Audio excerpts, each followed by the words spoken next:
നമസ്കാരം. പുതിയൊരു വീഡിയോയിലേക്ക് സ്വാഗതം.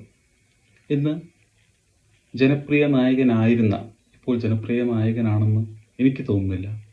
കാരണം അദ്ദേഹത്തിൻ്റെ ചില കേസുകൾ പ്രവൃത്തികൾ കൊണ്ട് ഇപ്പോൾ ജനപ്രിയ നായകനാണെന്ന് തോന്നാത്ത, എന്നാൽ സ്വയം ജനപ്രിയ നായകൻ എന്ന് പറയുന്ന ശ്രീ ദിലീപിൻ്റെ ബബ്ബബ്ബ എന്ന മൂവി റിലീസാണ്. ഈ മൂവിക്ക് എന്തായാലും 2 തരം റിവ്യൂ വരാൻ ചാൻസ് ഉണ്ട്. ട്രെയിലർ കണ്ടു കഴിഞ്ഞപ്പോൾ എനിക്കത്ര ഇഷ്ടമായില്ല. കാരണം പല മൂവികളുടെ പല ക്ലിപ്സ് കുത്തിക്കയറ്റിയ ഒരു മൂവിയായിട്ടാണ് എനിക്ക് തോന്നിയത്.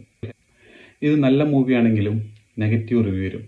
കാരണം അവൾക്കൊപ്പം എന്ന ഒരു ഹാഷ്ടാഗ് ഉള്ളതുകൊണ്ട്. ഇനി അഥവാ നല്ല മൂവിയാണെങ്കിലും അതിൽ ശ്രീ മോഹൻലാൽ ഉള്ളത് കൊണ്ടാണെന്നും റിവ്യൂ വരും. മോഹൻലാൽ ഉള്ളത് കൊണ്ടാണ് ഇതിനൊരു ഫാൻസിന് ഇഷ്ടം തോന്നാനും ലാലേട്ടൻ്റെ ഫൈറ്റ് കാണാനുമുള്ള ഇഷ്ടം കൊണ്ട് മോഹൻലാൽ ഫാൻസ് കയറാനുള്ള ചാൻസുമുണ്ട്. പക്ഷേ സത്യത്തിൽ എനിക്ക് ഈ പടത്തിൻ്റെ ട്രെയിലർ കണ്ടപ്പോൾ ഇഷ്ടമായില്ല. മോഹൻലാൽ ദിലീപ് കോംബോയിൽ AI-യുടെ ഒരു സാന്നിധ്യമുള്ള പോലെ എനിക്ക് തോന്നി. പിന്നെ അതിൽ വളരെ ഇൻട്രസ്റ്റിംഗ് ആയിട്ടുള്ള സംഭവം ലാലേട്ടൻ യൂസ് ചെയ്യുന്ന ബുള്ളറ്റാണ്. ആ ബുള്ളറ്റ് ഏതെല്ലാം സിനിമയിലുണ്ടോ ആ സിനിമയെല്ലാം ഫ്ലോപ്പാണ്.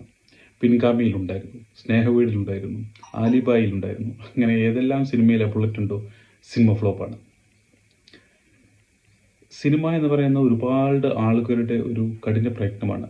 അതുകൊണ്ട് അത് ഫ്ലോപ്പ് ആവട്ടെ എന്ന് ഞാൻ പറയുന്നില്ല. പക്ഷേ 2 മിക്സഡ് റിവ്യൂ വരാനുള്ള ചാൻസ് ഉണ്ട്. മിക്കവാറും അത് ഫ്ലോപ്പ് ആവാനുള്ള ചാൻസാണ് കൂടുതലുള്ളത്.